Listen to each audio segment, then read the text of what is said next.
ఆయనేమైనా పురాణాల దేవుడు కాదు. కోరిన కోర్కెలు తీర్చే అద్భుత శక్తులున్న వ్యక్తి కాదు. 30 ఏళ్ల క్రితం ఇదే నేలపై అందరిలో ఒకడిగా తిరిగిన అవధూత. ఆయనే కాశిరెడ్డి నాయన. ఆకలైన వాడికింత అన్నం పెట్టు అనే సూత్రాన్ని నమ్మి, ఆచరించి, జీవితాంతం రైతుతత్వాన్ని ప్రచారం చేసిన ఆయన గురించి తెలియని రాయలసీమ బిడ్డ అంటూ ఉండరు. ఆయన మరణం తర్వాత కూడా శిష్యులు, భక్తులు తన ఆశయాన్ని కొనసాగిస్తున్నారు. కేవలం నల్లమల్ల జ్యోతి క్షేత్రంలోనే కాకుండా ఓంకారం, యోగానంద, గట్టిక సిద్ధేశ్వరంలో కాశీనాయన పేరు ఉంటే అక్కడ ఆకలికి తావు ఉండదు, కోటికి కొదవ ఉండదు. అలా అని కాశీనాయన వేల ఎకరాల భూములు, కోట్ల ఆస్తులున్న ఆసామి కాదు.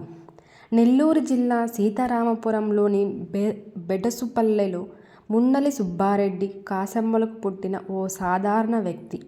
ఆయన అసలు పేరు మున్నెల్లి కాశిరెడ్డి. చిన్నప్పుడే తండ్రి మరణించడంతో బాల్యమంతా అమ్మమ్మ ఇంటి వద్దే గడిచింది. వయసు పెరిగే క్రమంలోనే ఆధ్యాత్మిక విషయాల పట్ల జిజ్ఞాస పెరిగింది. దీంతో యుక్త వయసులోనే దేశాటన ప్రారంభించారు. 10 ఏళ్లకు పైగా ఉత్తర భారతదేశం, హిమాలయాల్లో పర్యటించి సిద్ధ వైద్యంలో నైపుణ్యం సాధించారు. కాశిరెడ్డిగా ఇల్లు విడిచిన ఆయన కాశీనాయనగా తిరిగొచ్చారు. కుటుంబానికి దూరంగా ఉంటూ హిందూ ఆలయాల జీర్ణోద్ధరణ ప్రారంభించారు. ఘటిక సిద్ధేశ్వర ఆలయంతో పాటు కడప, కర్నూలు జిల్లాలోని అనేక ఆలయాలను పునరుద్ధరించారు. పోర్మామిళ్ళ దగ్గరున్న నల్లమల్లలోని జ్యోతి కాశీనాయన ప్రధాన కార్యక్షేత్రం ఉంటుంది. అక్కడికి 6 కిలోమీటర్ల దూరంలోనే గుర్రడాద్రి క్షేత్రంలో పులులు తిరిగే తావుల్లో ఆయన 12 ఏళ్లు తపస్సు చేశారు. అహోబిలం నరసింహస్వామి జ్యోతి వద్దకు వందల సార్లు నడిచారు. అలా కడప, కర్నూలు జిల్లాలో అందరికీ సుపరిచితమైన కాశీనాయన ఈ ప్రయాణంలో ప్రధానంగా ఆకలి విలువను తెలుసుకున్నారు.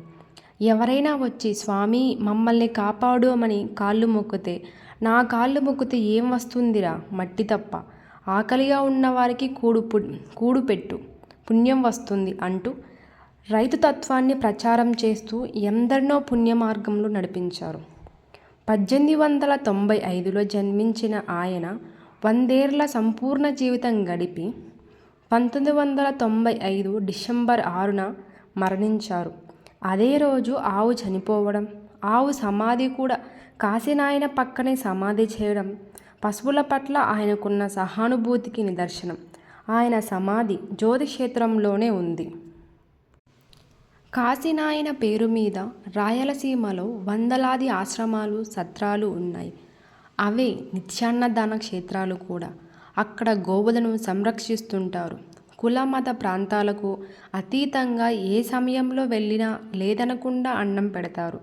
వీటన్నిటిని దాదాపు రైతులే నడుపుతూ ఉంటారు.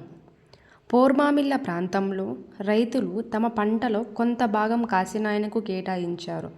సమీపంలోని రైతులు, సామాన్యులు కూడా ఆహార పదార్థాలు అందజేస్తారు. బిడ్డల ఆదరణ దూరమైన వారికి, వికలాంగులకు, వృద్ధులకు కాశీనాయన అంటే ఒక భరోసా ఏర్పడింది. ఈయన జీవితంపై పుస్తకాలున్నాయి. వందలాది పాటలు కూడా వచ్చాయి.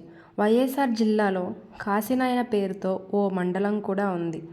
మాజీ సీఎం కోట్ల విజయభాస్కర్ రెడ్డి మొదలుకొని ఎందరో రాజకీయ నాయకులు ఆయన భక్తులే.